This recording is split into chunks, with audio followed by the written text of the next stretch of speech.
Bonjour à tous, j'espère que vous allez bien. Comme Valentin a dit, mais je m'appelle Will, je suis l'un des deux pasteurs de cette église et je suis très content d'être avec vous et de poursuivre cette série dans le livre de l'Ecclésiaste ce matin. Je vous invite à garder la Bible ouverte sous les yeux aussi. Et je me permets de vous poser, pour commencer, une question très personnelle. Pourquoi est-ce que vous vous levez le matin ? Pourquoi est-ce que vous vous levez le matin ? Alors, je sais ce que vous allez me dire. Oui, le réveil a sonné. J'ai besoin d'aller au travail, j'ai le rendez-vous chez le médecin, j'ai le contrôle technique de la voiture à 8 heures, il faut déposer les enfants à l'école, j'ai faim. Alors, c'est pas ça la question que je vous pose. Pourquoi est-ce que vous vous levez le matin ? Pourquoi est-ce que vous vous levez le matin ? Quelle est la motivation principale de votre journée, de votre semaine, de toute votre vie ? Pourquoi ? Qu'est-ce qui vous fait choisir de faire ce que vous faites demain, le jour, la semaine qui vient. Alors, je me permets de répondre à la question à votre place. Je suis prêt à parier que la raison principale pour laquelle on se lève tous le matin, c'est parce que tout le monde veut être heureux, n'est-ce pas ? Nous voulons gagner de l'argent, nous voulons réussir notre carrière, nous voulons subvenir aux besoins de nos familles, nous voulons avoir assez à manger, nous voulons avoir la possibilité de partir en vacances, nous voulons trouver des solutions aux problèmes du monde. Nous voulons avoir du temps pour nous reposer. Pourquoi ? Parce que tout le monde veut être heureux. On se lève le matin, on se donne de la peine pour faire ces choses parce qu'on cherche le vrai bonheur. N'est-ce pas le cas pour vous ? Je sais que c'est le cas pour moi, mais est-ce qu'on y arrive ? Est-ce que vous y êtes déjà arrivé ? Dieu a mis ce livre de l'Ecclésiaste dans la Bible pour nous apprendre à être profondément heureux. Le seul problème, c'est que si vous avez déjà lu ce livre peu connu de l'Ancien Testament, vous savez que c'est un livre pessimiste, déprimant. En fait, l'auteur de ce livre, il est loin d'être optimiste sur la vie sous le soleil. Et sous le soleil, c'est une expression qui revient plusieurs fois dans ce livre. C'est le prédicateur ou le Qoheleth, comme on dit. On a dit il y a 2 semaines. La personne qui parle dans ce livre, il emploie cette expression pour parler de l'expérience humaine sur la planète Terre. Et c'est une expression qui est à la fois géographique et chronologique. Donc tout le monde qui vit sur la planète Terre vit entre la chute de Genèse 3 et le retour de Jésus-Christ en Apocalypse 22. Toute cette période sur la planète Terre, c'est la vie sous le soleil. Et l'Ecclésiaste, le Qoheleth, ce prédicateur, il résume la vie sous le soleil ainsi. Tout n'est que fumée. Tout n'est que fumée. C'est-à-dire tout est vain. Tout est éphémère. Tout est absurde. C'est la vapeur. Que l'on soit riche ou pauvre, sage ou stupide, athée ou chrétien, l'ensemble de nos exploits, de nos projets, de nos réussites, c'est rien. C'est rien du tout. En fait, nos vies ressemblent à des châteaux de sable. Vous savez, les châteaux de sable, ils sont magnifiques en leur temps. Et pourtant, au bout de 2 minutes, ils sont emportés par les flots. Ils n'ont aucune importance durable. Et donc, on va se poser la question ce matin. Comment ça se fait qu'un livre qui a pour objectif de nous rendre profondément heureux peut être si pessimiste sur la vie que nous vivons sur Terre ? Et la réponse à cette question nous amène au cœur d'un paradoxe qui se trouve dans ce livre de l'Ecclésiaste. Si vous voulez être vraiment heureux, vous devez comprendre que le bonheur ultime n'existe pas sous le soleil. Si vous voulez être vraiment heureux, vous devez comprendre que le bonheur ultime n'existe pas sur le soleil. Et ce qu'on va voir ce matin dans ce passage, Ecclésiaste 1, verset 12 à 2, 26, c'est que ce prédicateur, il cherche à justifier la conclusion qu'il nous a lancée il y a 2 semaines, qu'on a vu avec David Charrier. Comment ça se fait que tout ne soit que fumée ? Comment est-ce possible ? Et comment ça se fait que l'homme ne retire aucun avantage de toute sa peine sous le ciel ? Qu'est-ce qui donne à cet auteur le droit de dire que la vie n'est que fumée ? Alors, ce qu'on va voir ce matin, c'est que le prédicateur qu'on appelle le Qoheleth est probablement le roi Salomon, ou bien c'est un personnage idéaliste, fictif, qui nous rappelle le roi Salomon. À mon avis, je préfère dire que c'est un personnage fictif, idéaliste, qui nous rappelle Salomon. Mais pour être plus simple, on va l'appeler Salomon, juste pour la simplicité ce matin. Et ce qu'on va voir, c'est que Salomon est l'expert mondial du bonheur. Ça, c'est ce qu'on va voir ce matin. Dans ce passage, Salomon raconte comment il est parti à la recherche du vrai bonheur. Il a décidé de mener une enquête pour trouver si le bonheur ultime existe vraiment sous le soleil ou pas. Et dans ce passage, c'est comme si le roi Salomon avait fait un tour de son royaume et il s'assied à la fin de son voyage pour nous montrer ses photos et pour nous raconter son expérience. Et il nous invite à écouter et à profiter de sa sagesse. Si seulement nous avons des oreilles pour entendre. Donc ce matin, on écoute le roi Salomon pour apprendre la sagesse, la vraie sagesse qui se met en pratique sous le soleil. En fait, Salomon, il veut qu'on comprenne qu'il n'y a pas un seul endroit sur Terre, il n'y a aucune expérience humaine qui puisse nous apporter le vrai bonheur, le bonheur ultime. Mais pourtant, et ça c'est la bonne nouvelle, ça ne veut pas dire que le bonheur soit hors de portée pour nous. En fait, ce qu'on va voir à la fin de cette prédication, à la fin de notre texte, c'est que le vrai bonheur est possible pour chacun d'entre nous, pourvu qu'on regarde au bon endroit. Et donc ce que je vous propose de faire maintenant, c'est de monter dans le jet privé de Salomon, on va remonter dans le temps et on va le suivre dans sa quête du bonheur. Et ça, c'est notre grand point ce matin, la quête du bonheur. Et je vous invite à regarder le début de notre passage, le verset 12 à 18, du chapitre 1. Parce qu'on voit dans la dernière partie du chapitre 1 que Salomon, il nous expose les grandes lignes de cette quête du bonheur. Et on voit dès le début, la portée de cette quête, c'est énorme. Vous voyez le verset 13 ? J'ai appliqué mon cœur à rechercher et à explorer, par la sagesse, tout ce qui se fait sous le ciel. Autrement dit, Salomon, il veut expérimenter tout l'éventail des activités humaines, tout ce qui se passe sur terre.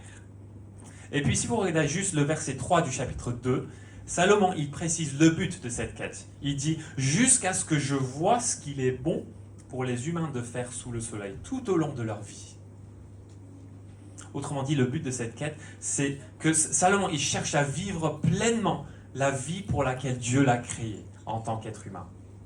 Je redis, Salomon cherche à vivre pleinement la vie pour laquelle Dieu l'a créé en tant qu'être humain. Et avant d'aller plus loin, je pense que ça vaut le coup de dire que cette quête n'est pas exclusive à Salomon. C'est quelque chose qu'on fait tous, n'est-ce pas, chaque jour de notre vie, parfois de manière inconsciente. On a tous ce désir au plus profond de notre cœur qui cherche le bonheur, qui cherche à vivre pleinement la vie, la vraie vie, notre humanité. Et on essaye toutes sortes de choses pour satisfaire ce désir en nous. Et si un truc ne marche pas, on en essaye un autre. Mais une chose est sûre, on ne s'arrête jamais de mener la quête perpétuelle du bonheur. Est-ce que c'est le cas pour vous ? Je sais que c'est le cas pour moi. Et c'est dans ce sens que Salomon représente toute l'humanité dans ce passage. Et donc, pour que personne ne soit dans le doute, Salomon, il nous donne les résultats de cette quête dès le début. Versets 13 et 14, c'est une occupation pénible que Dieu réserve aux humains. J'ai vu tout ce qui se fait sous le soleil et j'ai constaté que tout n'est que fumée et revient à poursuivre le vent. Je vous ai dit que c'est déprimant, n'est-ce pas ? Alors cette quête est vouée à l'échec dès le début. En revanche, cette conclusion que Salomon nous donne au début du passage, ça ne veut pas dire que la quête a été mal effectuée. En fait, on n'a jamais l'impression en lisant ce passage que Salomon il aurait pu avoir des résultats plus positifs s'il était remonté dans le temps pour tester d'autres expériences. En fait, il a tout vu, il a tout fait. Cette quête a été exhaustive et représentative de la vie humaine. Et Salomon ne manquait pas de zèle non plus dans son désir de mener cette quête du bonheur. Regardez les versets 13 et 17, il dit 2 fois qu'il a appliqué son cœur à ce projet. Et vous savez que dans la Bible, le cœur, c'est pas juste l'organe dans mon corps ici, mais c'est plutôt le centre de contrôle de mon être. C'est le vrai moi. Autrement dit, cette quête n'était pas simplement un passe-temps qui occupait Salomon après le boulot le jeudi soir, mais c'était l'obsession de sa vie. 24 heures sur 24, 7 jours sur 7. Et vous voyez aussi la rigueur de cette quête, c'est indéniable. Salomon, il ne cherche pas à connaître le bonheur comme un étudiant qui sort en boîte de nuit cherche à connaître le plaisir. Il ne s'agit pas d'un excès d'ivresse, comme ça. En fait, il s'agit d'une planification sage et stratégique. Verset 16, je me suis dit, j'ai augmenté et développé la sagesse plus que tous ceux qui m'ont dominé avant moi sur Jérusalem. Et mon cœur a vu beaucoup de sagesse et de connaissance. Je pense qu'on peut imaginer Salomon qui rassemble une équipe d'experts autour de lui, des architectes, des horticulteurs, des experts financiers, des experts dans l'événementiel, des musiciens, des diplomates, des chefs étoilés Michelin. Et on peut l'imaginer en train de se pencher sur des plans de construction, en train d'assister à des réunions de visio. Tout est planifié, tout est organisé. Il prend cette quête très très au sérieux. Et pour couronner le tout, je pense qu'il est clair que Salomon lui-même, il est sans égal dans le monde. Si vous voyez le verset 16 encore, je pense que l'idée de ce verset-là, c'est que nous devons nous mettre à la place de ce roi. Nous devons nous mettre à la place de ce roi et nous poser la question, qu'est-ce que moi j'aurais fait si j'avais une somme d'argent illimitée? Ou si j'avais des ressources physiques à volonté? Qu'est-ce que moi j'aurais fait si j'étais à sa place? Qu'est-ce que moi j'aurais fait si j'avais la réputation, ou la créativité, ou la sagesse, ou l'accès au personnel que Salomon lui-même avait? Est-ce que je pourrais trouver le bonheur? Est-ce que c'est possible? Alors Salomon était cette personne-là. Salomon était le roi le plus sage, l'un des rois les plus puissants, les plus riches de toute l'histoire de la Bible. Et pourtant il conclut au verset 14, « J'ai constaté que tout n'est que fumée et revient à poursuivre le vent. » En fait, sa conclusion est encore plus déprimante au verset 15. Il dit « Ce qui est courbé ne peut pas se redresser, et ce qui manque ne peut pas être compté. » Vous pouvez imaginer un puzzle. La vie ressemble à un puzzle. L'humanité, on a cette boîte remplie de pièces, mais on n'a pas l'image sur la boîte. On n'a pas le sens de la vie. Ce qui est courbé ne peut pas se redresser, ce qui manque ne peut pas être compté. C'est comme si on n'a pas toutes les pièces, on ne sait même pas combien de pièces manquent de ce puzzle, fin du verset 15.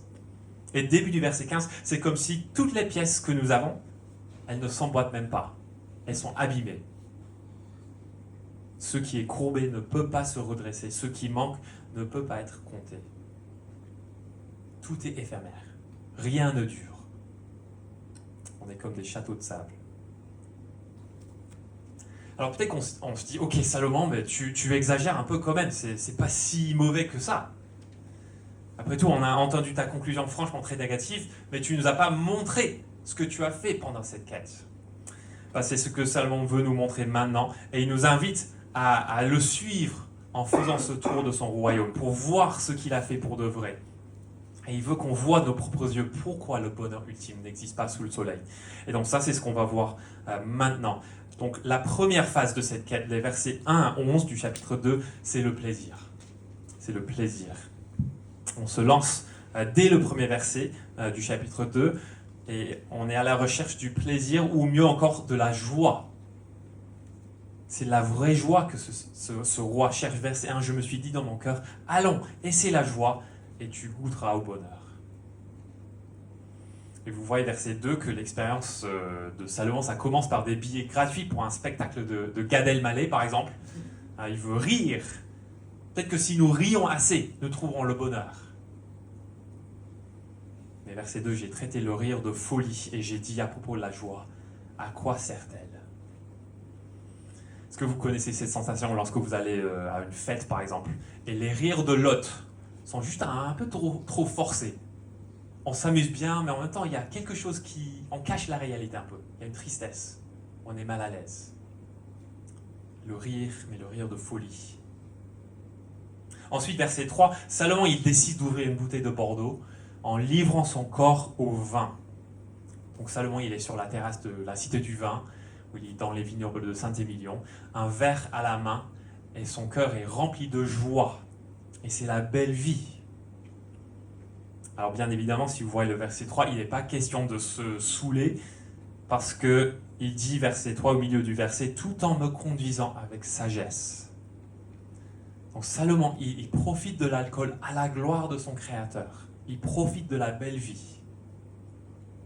Donc on voit l'humour, envoie l'alcool. Et par contre, tout ça, ce n'est que la mise en bouche pour nous mettre dans la vraie ambiance du plaisir qui commence à partir du verset 4. Et à partir du verset 4, Salomon, il fait monter les enchères du plaisir pour nous montrer ses grands projets de construction.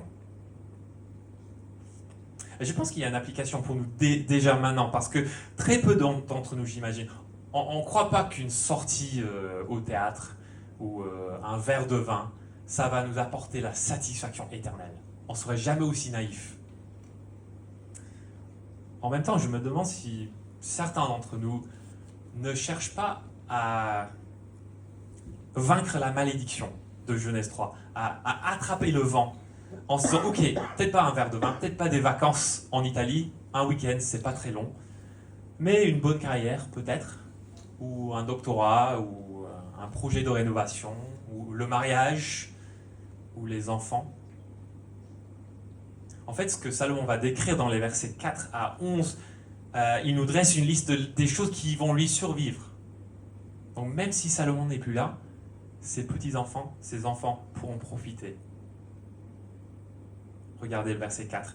Je me suis lancé dans de grandes entreprises, je me suis construit des maisons, je me suis planté des vignes, je me suis fait des jardins et des vergers, j'y ai planté toutes sortes d'arbres fruitiers. Je me suis fait des réservoirs pour arroser des pépinières. J'ai acheté des serviteurs et des servantes. J'en ai eu d'autres nés chez moi. J'ai aussi possédé des troupeaux de bœufs, des brebis, plus que n'importe qui avant moi à Jérusalem. J'ai même amassé de l'argent et de l'or, les richesses des rois et des provinces. Je me suis procuré des chanteurs et des chanteuses et ce qui fait le plaisir des hommes, des concubines en quantité. Je suis devenu grand, plus grand que n'importe qui avant moi à Jérusalem, sans rien perdre de ma sagesse. Je n'ai rien refusé à mes yeux. De tout ce qu'il réclamait, je n'ai privé de mon cœur d'aucune joie. En effet, mon cœur était réjoui par tout mon travail. C'est toute la part que j'en ai retirée. Puis j'ai réfléchi à tout ce que mes mains avaient entrepris, à la peine que j'avais eue pour le faire, et j'ai constaté que tout n'est que fumée et revient à poursuivre le vent. Il n'y a aucun avantage à retirer ce qu'on fait sous le soleil. J'avoue que ce que Salomon décrit ici, ça me fait penser à d'autres projets de construction que vous connaissez tous très bien, j'imagine, en France. Ça m'a fait penser à un projet de construction à l'ouest de Paris, à savoir le château de Versailles. Qui a déjà visité le château de Versailles? Oui. Vous savez que Louis XIV, il a dépensé apparemment des milliards d'euros en monnaie d'aujourd'hui pour construire ce palais, ce château, avec des centaines de salles de bal, des jardins verdoyants, des fontaines d'eau. Il a employé apparemment 35 000 ouvriers pour construire ce palais. Il a même détourné des fleuves pour accomplir son rêve. Ce projet a duré plus de 50 ans et ce projet avait pour but de faire de Louis XIV le roi soleil, le centre de la France elle-même, la personne autour de qui tout le monde a gravité. Mais est-ce qu'il a trouvé le bonheur? Et puis il y a ce fameux parc d'attractions à l'est de Paris, vous connaissez bien, dirigé par la souris la plus célèbre du monde, Disneyland. Je vous parie que Walt Disney et le roi Salomon auraient été les meilleurs amis du monde. Mais est-ce que vous connaissez l'histoire de Disneyland? En 1955, Disney il a acheté une orangerie en Californie où il voulait construire le parc de ses rêves pour ses filles. Et le projet a connu un succès retentissant, ce qui l'a poussé à construire un deuxième parc, cette fois-ci en Floride, en 1971. Et là, il a dépensé près de 3 milliards de dollars pour construire un parc sur 10 000 hectares, avec 9 000 ouvriers. Et ce parc est toujours en expansion, aujourd'hui. Quel était le but de ce deuxième parc, Disney World en Floride? C'était pour avoir un parc où tous vos rêves deviennent la réalité. Mais sauf pour lui. Parce que Walt Disney, il est mort 5 ans avant l'ouverture de ce parc, en 1966. J'ai constaté que tout n'est que fumée et revient à poursuivre le vent. Mais pourtant, vous me dites, mais Disney, il est devenu une icône mondiale. Comment ça se fait que tu dis ça? Oui, pensez à tous les enfants qui sont si heureux parce qu'ils peuvent rencontrer Elsa et Vaiana et Luke Skywalker. C'était peut-être la fumée pour lui, mais pas pour nous, pas pour eux. Alors l'année dernière, j'ai eu le privilège d'aller à Disneyland à Paris avec ma belle famille. C'était les 40 ans de mariage de mes beaux-parents. Et on a passé 3 jours au parc. Est-ce qu'on s'est bien amusé? Oui, c'était trop bien. Est-ce qu'il y avait des montagnes russes et des feux d'artifice et des rencontres privées avec Spider-Man? Oui, bien sûr que oui. Est-ce que tous nos rêves sont devenus la réalité? Alors oui pour Sébi, mon fils, mais pas pour nous. Est-ce qu'on a trouvé le bonheur ultime? Mais non, pas du tout. Même à Disneyland, tout n'est que fumée et revient à poursuivre le vent. Mais vous avez remarqué que Salomon ne dit pas que le plaisir est mauvais en lui-même. Verset 10. Il y avait du plaisir, c'était bon, c'était beau. Ces jardins, ces concerts qu'il avait organisés, c'était beau, c'était chouette. Mon cœur était réjoui par tout mon travail et c'est toute la part que j'en ai retirée. En fait, je ne sais pas si vous avez remarqué que ces descriptions que Salomon nous donne dans les versets 4 à 10, ça évoque un peu le jardin d'Éden. Voici un homme qui vit pleinement la vie humaine, son humanité, en tant que créature de Dieu, et ça fait vibrer son cœur. Il est content. Salomon est en quelque sorte un nouvel Adam, le représentant de toute l'humanité, celui qui a tout. Et pourtant, ce monsieur, ce roi qui cherche à construire le paradis sur terre, il sait que c'est vain. L'existence du péché et de la mort fait qu'on peut jamais construire le paradis sur terre. Aucun homme ne peut le faire. En tout cas, ça semble être la conclusion que Salomon nous donne lors de la deuxième phase de sa quête. Donc on a vu le plaisir, première phase. Maintenant la deuxième phase, la sagesse ou l'expérience. Parce que Salomon, il sait que tous ces projets, le plaisir, ça n'aboutit pas à la satisfaction. Il le sait. Il a vécu. Mais il lui reste une dernière carte à jouer. L'expertise, l'expérience, la sagesse. Salomon, il sait qu'il ne pourra jamais trouver le bonheur en étant chef de projet de son gratte-ciel à Dubaï, je ne sais pas quoi, ou en ayant beaucoup d'or, en ayant des musiciens ou des esclaves. Mais il se demande, mais si je devenais expert conseil en plaisir? Ou si je devenais gourou du bonheur? Ou si je devenais youtubeur? Peut-être que ça changerait quelque chose. Est-ce que mon expertise me donnera la paix intérieure à laquelle j'aspire? Mais malheureusement, le verset 15, encore, la réponse est toujours la même, tout n'est que fumée. Et vous voyez que Salomon, il a profité de tous les plaisirs du monde, il sait que c'est vain, mais maintenant, il se rend compte que comprendre la futilité de ce monde ne résout pas le problème de la futilité de ce monde. En fait, comme un commentateur l'a dit, il n'y a pas de refuge contre la vanité dans l'analyse de la vanité. Autrement dit, il n'y a pas de refuge contre le cancer en étudiant le cancer. Ou il n'y a pas de refuge, il ne sert à rien d'assister à une série de prédications sur l'Ecclésiaste dans le cube, comme si en comprenant au niveau intellectuel le caractère de ce monde, on pourrait éviter la réalité de ce monde déchu. En fait, il y a un sens dans lequel il vaut mieux ne pas être sage. Si vous voyez le verset 18 du chapitre 1, pardon. En effet, avec beaucoup de sagesse, on a beaucoup de chagrin. Et celui qui augmente sa connaissance augmente sa souffrance. Alors revenez maintenant au verset 13 à 15 du chapitre 2. Et c'est à ce moment-là que Salomon il nous invite à continuer le tour de son royaume. Mais maintenant, on va visiter un cimetière. On va visiter un cimetière. On se trouve devant deux pierres tombales.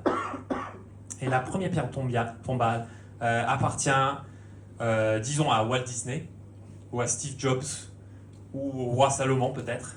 Quelqu'un de sage, d'important. Et à côté de cette pierre, il y a une autre pierre qui appartient à un raté. Quelqu'un qui a pris les mauvaises décisions pendant toute sa vie, qui a complètement échoué la vie. Et Salomon, il nous regarde et il nous pose la question, qui s'en sort le mieux? L'homme sage ou l'homme stupide? Verset 13, j'ai vu que la sagesse a sur la folie le même avantage que la lumière sur l'obscurité. La sage a ses yeux bien en place, tandis que l'homme stupide marche dans l'obscurité. Toutefois, j'ai aussi reconnu que le même sort est réservé à l'un et à l'autre. Je me suis dit dans mon cœur, j'aurai le même sort que l'homme stupide. À quoi m'a-t-il donc servi d'être plus sage que lui? Et je me suis dit dans mon cœur, c'est encore la fumée. Selon Salomon, il vaut mieux être sage que stupide, tout comme il vaut mieux porter une lampe frontale lorsqu'on marche sur un chemin pendant la nuit.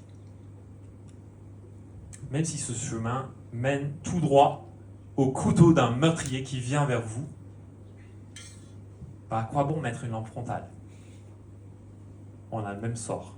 Le même sort nous attend dans tous les cas. Écouter des podcasts, faire des cours du soir, lire des livres, aller à la meilleure école, tout ça, ce n'est que fumée face à la mort. Même la sagesse, même l'expertise, même l'influence, ça revient à poursuivre le vent. C'est vain. Et ça nous amène à notre première grande application de ce message, désespérer. Le désespoir. Si tu te lèves le matin et tu cherches le bonheur ultime sous le soleil, tu seras toujours déçu. Je suis désolé de le dire. Tous tes projets professionnels, toutes tes vacances, toutes tes nouvelles tenues que tu aimerais acheter, tous les stages auxquels tes enfants vont participer cet été, tous les travaux que tu es en train de faire à la maison, tous les nouveaux gadgets que tu estimes nécessaires pour te simplifier la vie, tout ça, c'est une perte de temps, une perte d'énergie, une perte d'argent. Il ne mène pas au bonheur. Et si vous regardez les réactions de Salomon, versets 17 à 23, qu'est-ce qu'il dit? Qu'est-ce qu'il conclut? Verset 17, j'ai détesté la vie. Verset 18, j'ai détesté tout le travail que j'ai accompli sous le soleil. Verset 20, j'en suis venu à désespérer à cause de toute la peine que je me suis donnée sous le soleil. Verset 22, c'est un grand malheur. Verset 23, ses journées ne sont toutes que souffrance et son activité n'est que chagrin. Même la nuit, son cœur ne connaît pas le repos. En fait, comment savoir si ma nouvelle maison sera un vrai lieu de repos? Ou si le chien du voisin à côté ne va pas aboyer pendant toute la nuit jusqu'à ce que je n'en puisse plus? Comment savoir? Ou comment savoir si je vais pouvoir me faire un nom dans mon nouveau boulot? Ou si la boîte va s'effondrer au bout de 2 ans? Comment savoir? Et si mon patron démissionne? Ou si tu es le patron de cette entreprise, comment savoir si ton successeur ne va pas changer la vision de l'entreprise après que tu sois parti? Comment savoir? Pourquoi est-ce que j'investis autant de temps et d'énergie dans l'avenir de mes enfants? Et si mon fils ne réussit pas à l'école? Et si ma fille ne veut pas devenir danseuse de ballet? Je pense qu'on doit se poser les mêmes types de questions, même en tant que chrétien, dans le ministère, dans l'église. Comment savoir si ce théâtre va continuer de nous louer ce bâtiment, dimanche après dimanche? Comment savoir si on achète un nouveau local, que le toit ne va pas s'effondrer, ou que le bâtiment ne sera pas inondé par la Garonne? On ne sait pas. En fait, récemment, j'ai entendu parler des missionnaires en Inde, dont les bureaux ont été incendiés. Ils avaient construit une bibliothèque avec plein de livres théologiques pour leur ministère. Et puis, il y avait un câble informatique défectueux qui a été... Voilà, ça a déclenché un incendie. Et c'est parti, en fumée, comme ça. Comment savoir si quelqu'un dans cette église ne va pas tomber malade? Comment savoir si le prochain pasteur ne va pas rester fidèle à la Bible? Ou si quelqu'un va voler de l'argent à l'église? On ne sait pas. Et ce sont des vraies questions. Et je pense que ce serait tentant pour quelqu'un comme moi, un pasteur chrétien, de lire l'Ecclésiaste et de se dire « Oui, ça c'est l'Ecclésiaste. Mais moi, je suis en train de lire 1 Corinthiens 15, la résurrection, qui se termine. Votre travail n'est pas sans résultat dans le Seigneur. » Alors, lequel c'est? L'Ecclésiaste ou 1 Corinthiens? On peut se dire, ça se passe comme ça dans le monde, mais pas dans l'Église. Moi, je suis un disciple de Jésus-Christ. Mais c'est à ce moment-là qu'on commence à se faire tromper par une sorte de l'évangile de la prospérité évangélique. Parce que le christianisme participait à une implantation d'église, c'est pas un joker qui nous protège contre la dure réalité de ce monde. Alors oui, notre fidélité au Seigneur n'est pas vaine. Mais ça ne veut pas dire que le ministère chrétien soit protégé ou exempté de la réalité de la vie sous le soleil. Toute la vie se vit sous le soleil, même la vie d'église, même la vie dans le cube. Alors, est-ce que ça veut dire donc qu'on doit tous partir maintenant dans le désespoir, dans la frustration? Tout n'est que fumée, alors c'est inutile de travailler, c'est inutile d'élever mes enfants, c'est inutile de m'investir dans l'église. Alors, la réponse que je veux vous donner maintenant, haut et fort, c'est non. Non, rassurez-vous. Je pense que ce que Salomon veut faire ici, il veut nous pousser au désespoir pour qu'on comprenne qu'il est impossible de construire le paradis, le jardin d'Éden sur terre. Il ne faut pas chercher à construire le paradis sur terre par nos propres efforts. Ce n'est pas possible. Mais, et là on arrive à notre deuxième application, ça ne veut pas dire que le bonheur soit hors de portée. Ça ne veut pas dire qu'on doit rester dans la dépression et la frustration. Deuxième application, profitez. Et si vous regardez avec moi la fin de notre texte, versets 24 à 26, on voit ça. Verset 24. Le seul bonheur pour l'homme consiste à manger et à boire et à se donner du plaisir dans son travail. Mais cela aussi, je l'ai bien vu moi-même, dépend de Dieu. En effet, qui peut manger et jouir de quelque chose en dehors de moi? Oui, à l'homme qui lui est agréable, il donne la sagesse, la connaissance et la joie. Mais aux pécheurs, il réserve la tâche de récolter et d'amasser des biens afin de les donner à celui qui est agréable à Dieu. Cela aussi, c'est de la fumée. Et cela revient à poursuivre le vent.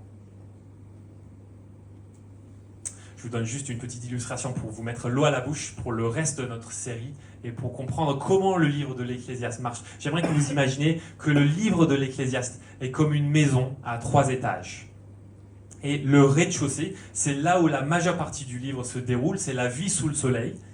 Donc imaginez que vous habitez un appart en rez-de-chaussée, entouré d'un gros mur, vous voyez rien, et sur ce mur, il y a du fil barbelé dessus. Voilà. Donc ça, c'est la première étage, le rez-de-chaussée. Ça, c'est la vie sous le soleil. Tout n'est que fumée. Mais ce qu'on voit dans le livre de l'Ecclésiaste, c'est qu'à 7 reprises, Salomon, il nous invite à monter au 2e étage. Ou pour reprendre l'illustration que David Charrier a utilisée il y a 2 semaines, on est invité à percer les nuages dans l'avion.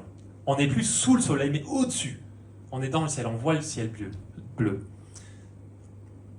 Et donc à 7 reprises dans ce livre, dont la première fois, c'est ici, dans notre passage 24 à 26, Salomon, il voit ce qui existe au-delà de ce mur, du mur de ce monde déchu.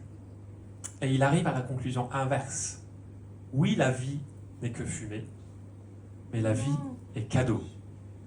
Toute la vie est cadeau, c'est une grâce. Et ce qu'on va voir à la fin de notre série, c'est que Salomon, il va nous inviter à prendre son ascenseur privé pour monter au 3e étage, à la fin du livre, pour voir la vue d'en haut, une autre vision de la réalité, celle de Dieu lui-même. Et ça, c'est ce qu'on va voir à la fin de ce livre, mais il faudrait attendre la fin de cette série. Mais est-ce que vous voyez la conclusion qu'on voit dans ce passage et que Salomon en retire après avoir lutté pour trouver le bonheur et après avoir lutté avec le désespoir? Salomon, il n'a pas mentionné Dieu une seule fois dans le chapitre 2 jusqu'à maintenant. Et tout d'un coup, il le mentionne 3 fois dans 3 versets. La vie est un cadeau qui vient de la part de Dieu. La vie dépend de Dieu.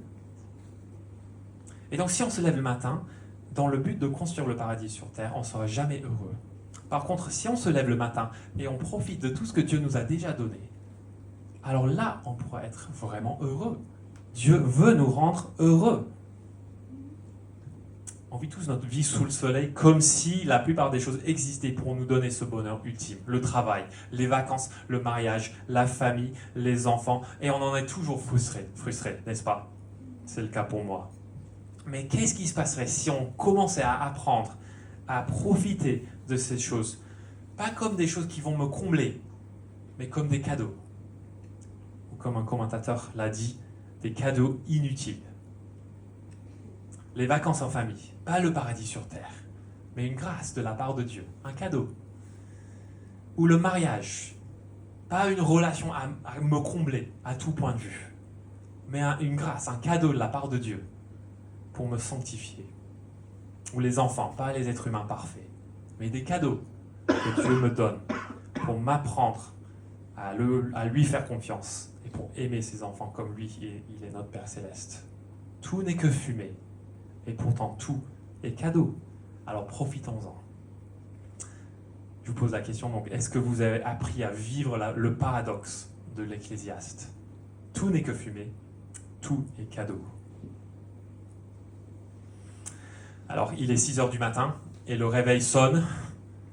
Pourquoi est-ce que tu vas te lever demain matin? Je vous invite à imaginer votre matinée typique. Prenez le temps de réfléchir à ça. Je vous décris la mienne. Le réveil sonne, mais je l'ignore. En fait, je suis déjà réveillé parce que mes enfants sont beaucoup plus efficaces à me réveiller que le téléphone. Ça, c'est la vie sous le soleil. Mais si mes enfants ne m'avaient pas réveillé, qu'est-ce que j'aurais fait? J'aurais commencé ma journée en me faisant une tasse de thé. C'est parfait, je suis anglais. Et les feuilles de ce thé ont été cueillies en Inde par des personnes que je ne connais pas du tout, en suivant une tradition qui existe depuis des siècles. Et ces feuilles ont été transportées de l'autre bout du monde pour arriver jusque dans ma tasse préférée, qui elle a été fabriquée en Thaïlande par une entreprise française. Et qu'est-ce que moi j'ai fait pour profiter de ce thé? À part chauffer l'eau, j'ai fait rien du tout. C'est un cadeau qui dépend entièrement d'autres personnes. Je n'ai rien fait pour mériter ce thé, mais le voilà sur la table.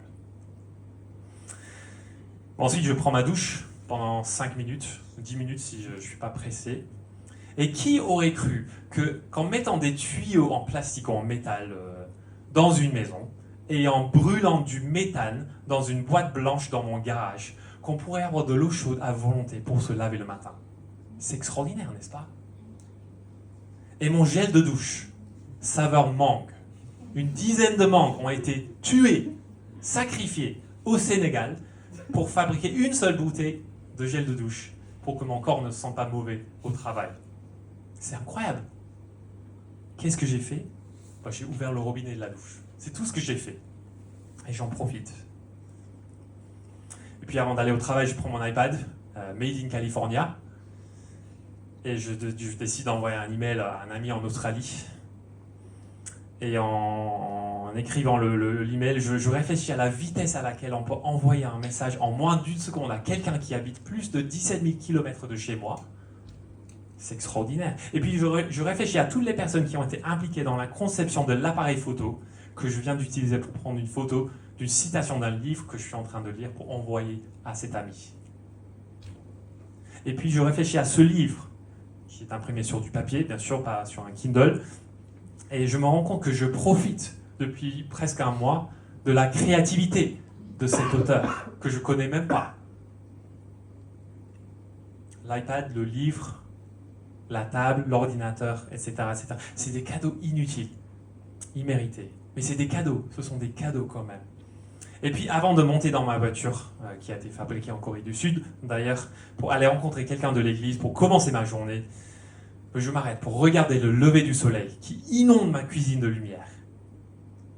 Et je suis ébahi. Maintenant, mes enfants sont en train de se disputer dans le salon. C'est normal, c'est la vie sous le soleil. Mais avant que je parte, ils me font un gros câlin. Et j'ai un gros sourire. Est-ce que vous voyez un peu l'idée? Alors oui, je suis toujours fatigué le matin. Surtout si je me réveille à 6h. Oui, j'aurai faim dans 1 heure. Oui, le mail que j'envoie à mon ami en Australie, ça va aller dans son spam. Il ne va pas le recevoir. Oui, il faudrait remplacer l'iPad dans 5 ans. Mais la vie est cadeau. Et je n'ai rien fait pour mériter ces choses-là. Je n'ai rien fait du tout.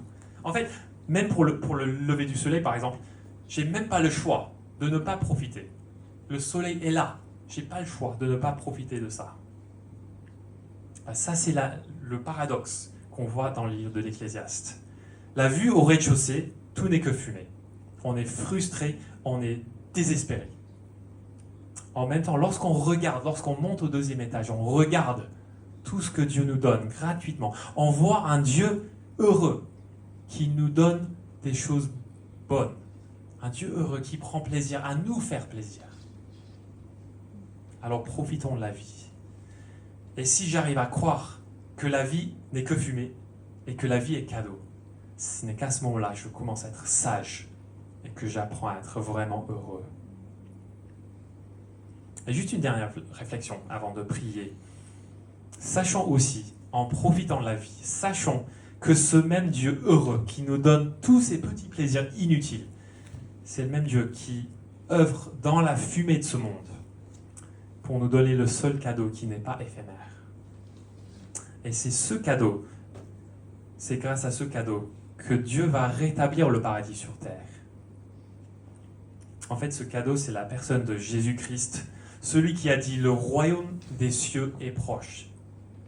Dieu, il nous donne une personne qui a choisi de venir vivre sous le soleil avec nous pour nous donner le bonheur. Et son travail n'est pas vain.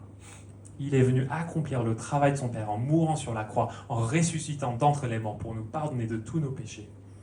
Et il nous invite à connaître le vrai bonheur qui dure pendant cette vie jusque dans l'éternité.